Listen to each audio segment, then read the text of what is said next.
تمام کی تمام نعمتیں فنا ہونے والی ہیں اور بالآخر تمہارا حساب لیا جائے گا اور تم حساب و کتاب سے کہیں بھاگ نہیں سکتے. زمین اور آسمان کی وسعتوں سے باہر نکل جاؤ کہ جی ہم اللہ کے کنٹرول سے باہر نکل جائیں تاکہ ہمارا حساب و کتاب نہ ہو، یہ بھی ممکن نہیں ہے. تو اس پورے رکوع میں آخرت کے حساب و کتاب کا اور کسی حد تک جہنم کی ہولناکیوں کا اور قیامت کی ہولناکیوں کا تذکرہ ہے کہ یہ جو دنیا کی نعمتیں جس سے تم انجوائے کر رہے ہو اور بار بار ایک ہی لفظ تمہاری زبان پر ہے کہ جی ایوالو ہوئی ہے اور کروڑوں سال میں آٹومیٹیکلی خود بخود ہو گیا، تو یہ تباہ بھی ہو جائے گا، یہ ہمیشہ باقی نہیں رہے گا.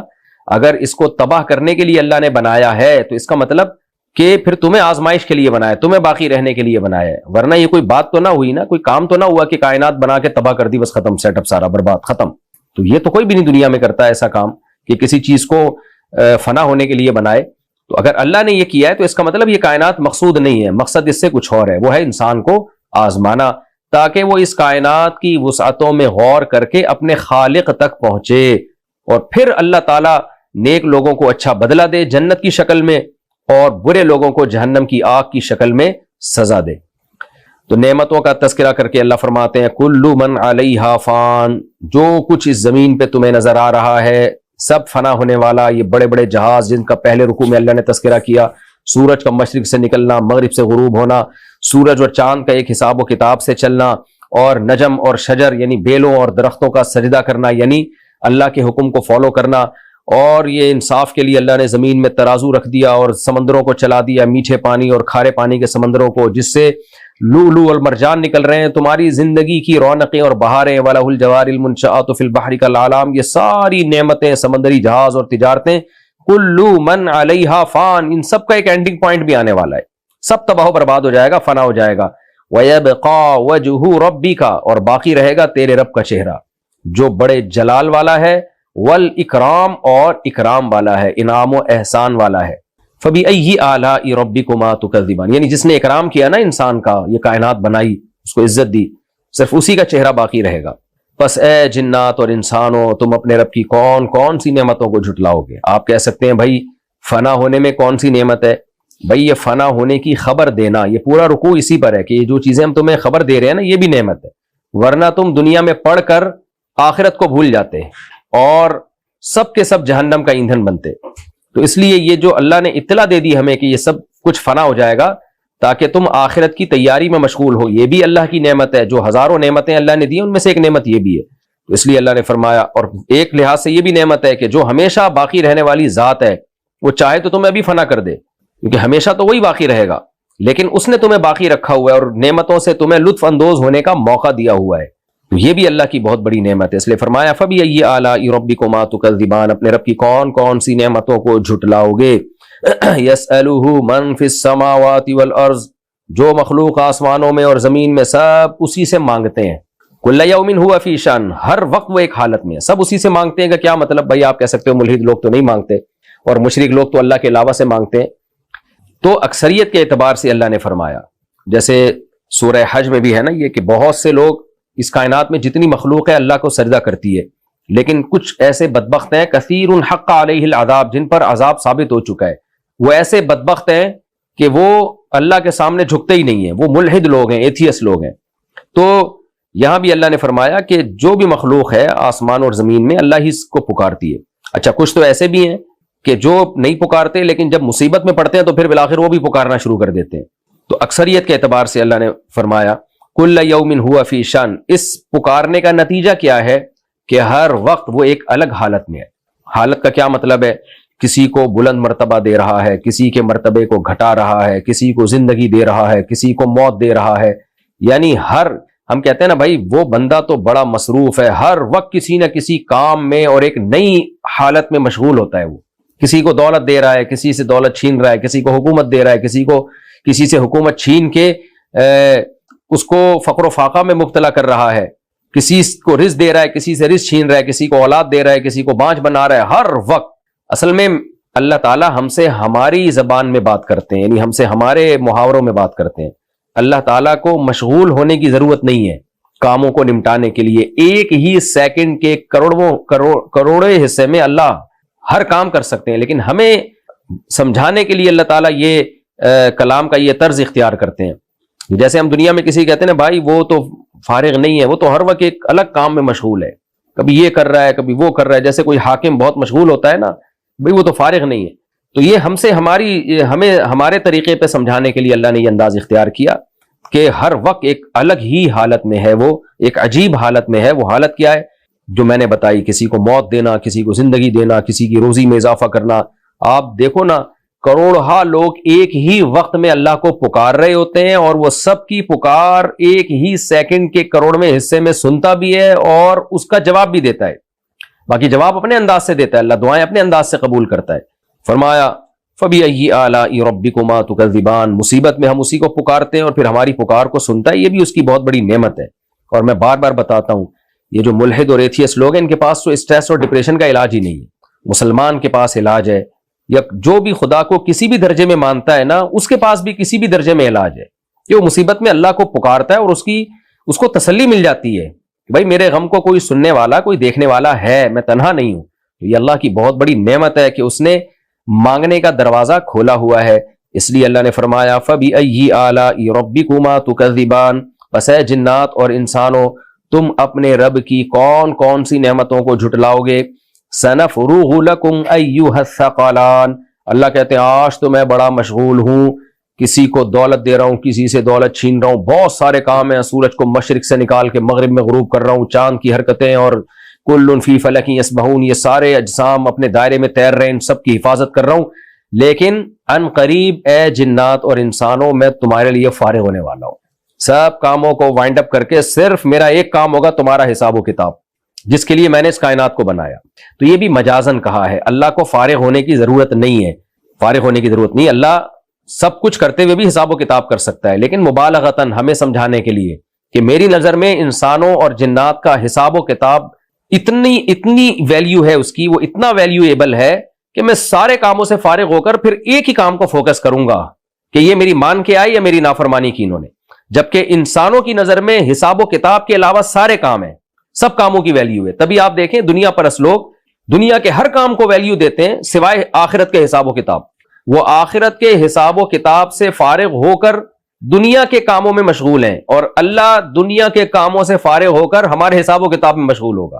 تو یہ انداز ہے بلاغت کا قرآن مجید کا کہ جو دنیا پرست لوگ ہیں وہ فارغ ہیں دنیا کے کاموں کے لیے، اور اللہ کہتا ہے کہ جس کام کی تمہیں سب سے زیادہ تمہاری نظر میں ویلیو ہونی چاہیے وہ حساب و کتاب ہے. تو میں نے اس کائنات کو بنایا ہی اس لیے کہ انسانوں کا حساب و کتاب ہو. تو سنفرغ لکم ایھا الثقلان، اے جنات اور انسانوں، آج جو میں مختلف کاموں میں مشغول ہوں، میں ان تمام کاموں سے فارغ ہونے والا ہوں، یعنی تمہارے لیے. وہ کیا ہے؟ وہ تمہارے حساب و کتاب کے لیے.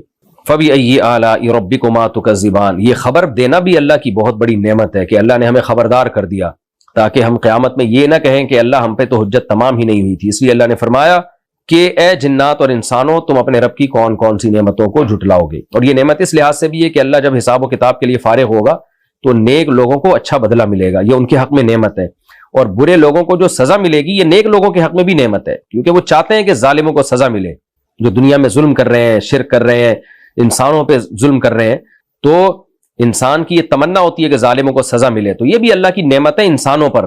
دیکھیں دنیا میں جہاں بھی عدل کا نظام ہوگا تو یہ عدل کا نظام اس ریاست کے لیے، اس میں بسنے والے لوگوں کے لیے ایک نعمت ہے. ہاں اصل میں تو یہ نعمت ہی ہے، لیکن اس عدل کی وجہ سے چوروں کو سزائیں بھی تو ملیں گی نا، تو وہ نعمت پھر ان کی بدعمالیوں کی وجہ سے ان کے حق میں عذاب بن گئی. ورنہ اصل میں آخرت میں حساب و کتاب کا ہونا یہ تو انسانیت کے لیے ایک رحمت اور ایک نعمت ہے، تاکہ ظالم کو ظلم کا بدلہ ملے اور عادل کو جنت کی صورت میں انعام ملے. لیکن ظالم ظلم کر کے اس نعمت کو اپنے لیے عذاب بنا لیتا ہے. تو اس لیے اللہ نے فرمایا تم اپنے رب کی کون کون سی نعمتوں کو جھٹلاؤ گے. پھر چونکہ حساب و کتاب کی بات ہے، انسان کے ذہن میں آتا ہے میں اتنی سائنسی ترقی کر رہا ہوں، میں نے کہکشاؤں پہ جو ہے کمندے ڈالنے کی باتیں کر رہا ہوں. تو اللہ فرماتے ہیں جتنی بھی ترقی کر لو بھائی، رہو گے تو اس کائنات کے اندر نا، ساتویں آسمان کے خول کے اندر اندر ہی رہو گے نا، تو حساب و کتاب سے نکل کے کہاں جا سکتے ہو.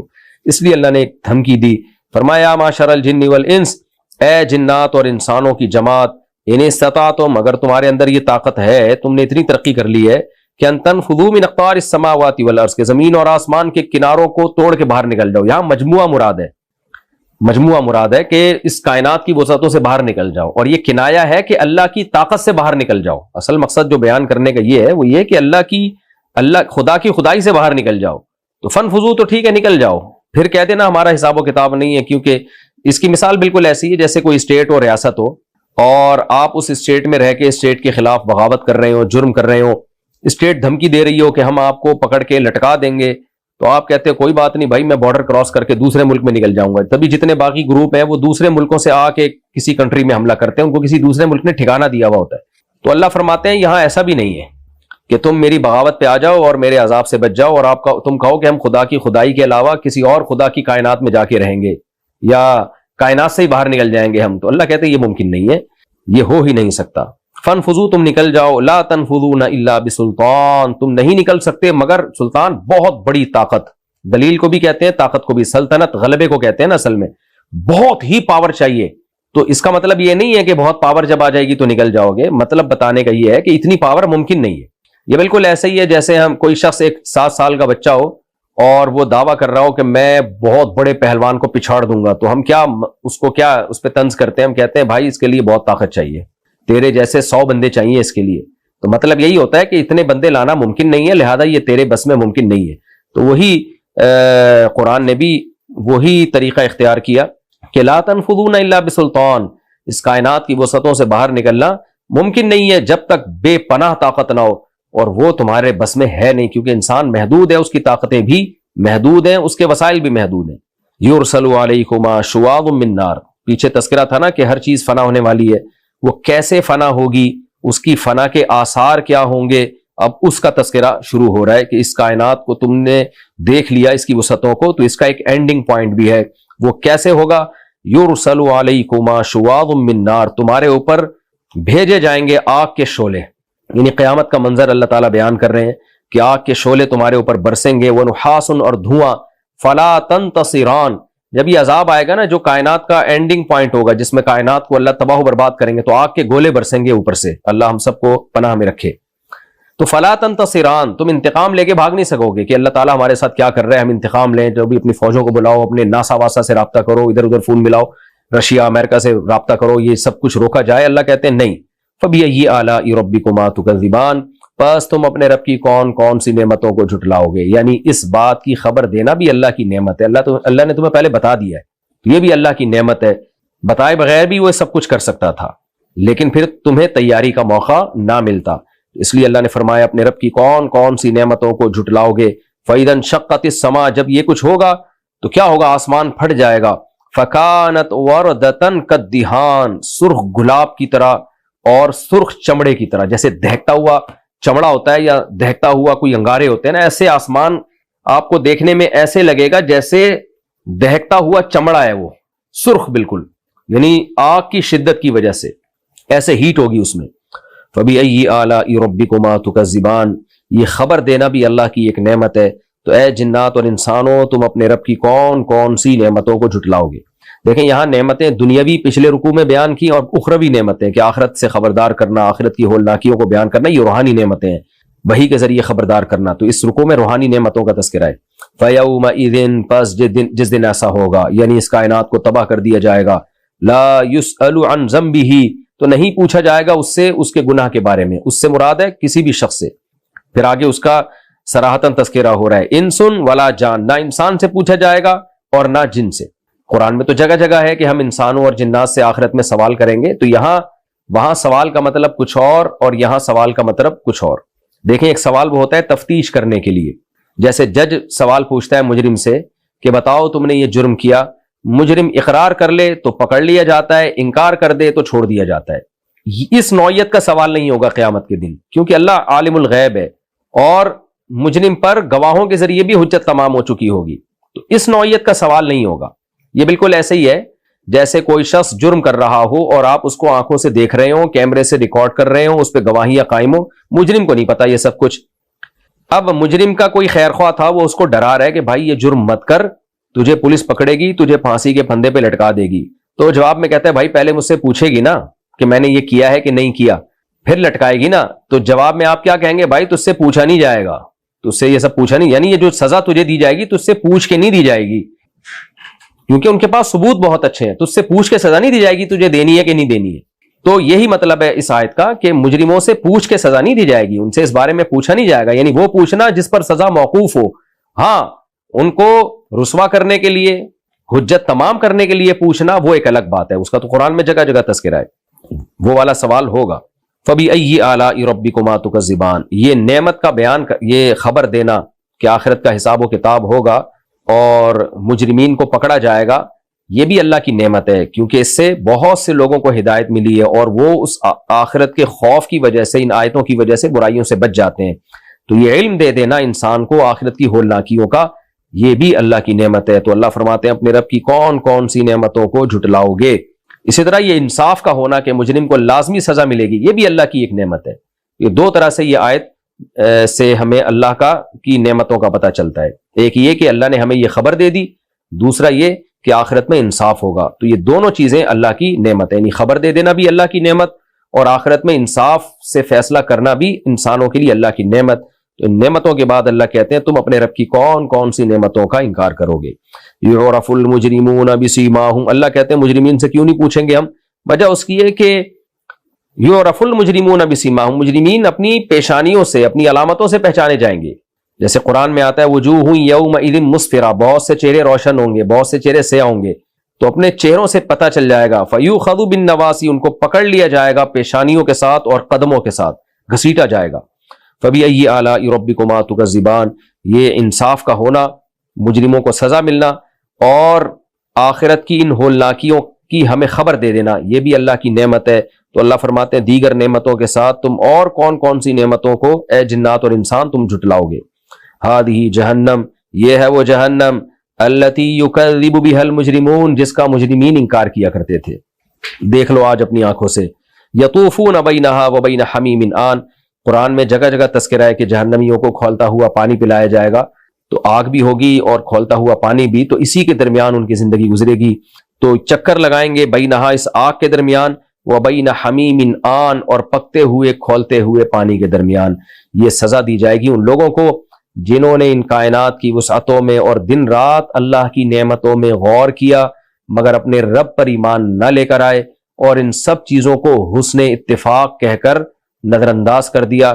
بار بار کہتا ہوں کہ حسن اتفاق سے ایسا حسین اتفاق نہیں ہوتا جو ہمیں کائنات میں نظر آتا ہے. تو خوشخبری ہے ان لوگوں کے لیے جو ان آیتوں کو سن کے اللہ پہ ایمان لے آتے ہیں اور جن برائیوں سے بچنے کا اللہ نے حکم دیا ان برائیوں کو چھوڑ دیتے ہیں. اور بدقسمتی ہے ان لوگوں کے لیے جو اللہ کی پر ایمان نہیں لاتے یا اس کے ساتھ شرک کرتے ہیں یا اللہ کے احکام کو فالو نہیں کرتے. یہ رکوع بھی الحمدللہ ہمارا کمپلیٹ ہو گیا. اب ہم سورہ رحمان کے آخری رکوع کی طرف چلتے ہیں. میں سورہ رحمان کا آخری رکوع یعنی رکوع نمبر 3 اور 27ویں پارے کا رکوع نمبر 13 شروع کرتا ہوں. حسب معمول اس کا مختصر لفظی ترجمہ مختصر گرامر کے ساتھ ہوگا اور وقت تھوڑا باقی ہے تو صرف ترجمہ ہی ہو سکے گا. تفسیر انشاءاللہ اگلے ایپیسوڈ میں شروع کروں گا. وَلِمَنْ خَافَ مَقَامَ رَبِّهِ جَنَّتَانِ, وَلِمَنْ, اور اس شخص کے لیے, واو کا معنی اور, لی کا معنی لیے, خاف مقام ربی, جو ڈرا, خاف یا خاف خوفن ڈرنا, جو ڈرا, مقام ربی, مقام کھڑے ہونا, اپنے رب کے سامنے کھڑے ہونے سے ڈرا. جنتان, اس کے لیے 2 جنتیں ہیں. فبأي آلاء ربكما تكذبان, بس تم دونوں اے جنات اور انسان اپنے رب کی کون کون سی نعمتوں کا انکار کرو گے. ذواتا افنان, یہ ذواتا افنان خبر ہے, ہما ضمیر محذوف ہے, مبتدا, ہما ذواتا افنان, یعنی وہ دونوں جو باغات ہوں گے وہ گھنی شاخوں والے ہوں گے. ذات اصل میں تھا, ذات کہتے ہیں نا, ذات المال, مال والا, ذاتا نسب, نسب والا, تو یہ وہی ذات ہے جس کی تسنیہ ہے ذواتانی. ذات اصل میں تھا ذوت, تو جب ہم نارملی اس کو پڑھتے ہیں ذوت کو تو واو کو الف سے بدل دیتے ہیں ذات, لیکن جمع میں اور جب تسنیہ بناتے ہیں تو اکثر حذف شدہ الفاظ واپس آ جاتے ہیں, تو اس لیے اصل میں تھا یہ ذوات, اور جب تسنیہ بنائیں گے تو ذواتانی, کیونکہ پیچھے 2 باغوں کا ذکر ہے نا, تو اس لیے ذواتانی. اور جب اس کو مضاف کر دیا افنان کی طرف تو نون گر گیا اس میں, تو ذواتا, یعنی وہ دونوں باغ والے ہیں. کون سے والے ہیں؟ افنان, فنن والے. فنن عربی میں شاخ کو بولتے ہیں, افنان اس کی جمع, یعنی وہ دونوں باغ بہت ساری شاخوں والے ہیں. افنان جمع ہے نا, تو کثرت کی طرف اشارہ ہے کہ وہ دونوں باغ بہت ساری شاخوں والے ہیں. فبأي آلاء ربكما تكذبان, پس ہے جنات اور انسانوں تم اپنے رب کی کون کون سی نعمتوں کو جھٹلاؤ گے. فیہما ان دونوں باغات میں عینان، عین چشمے کو کہتے ہیں، دو چشمے ہیں، تجریان جو دور تک بہتے ہیں. ہر چشمہ بہتا ہے لیکن یہاں جرا یجری جرا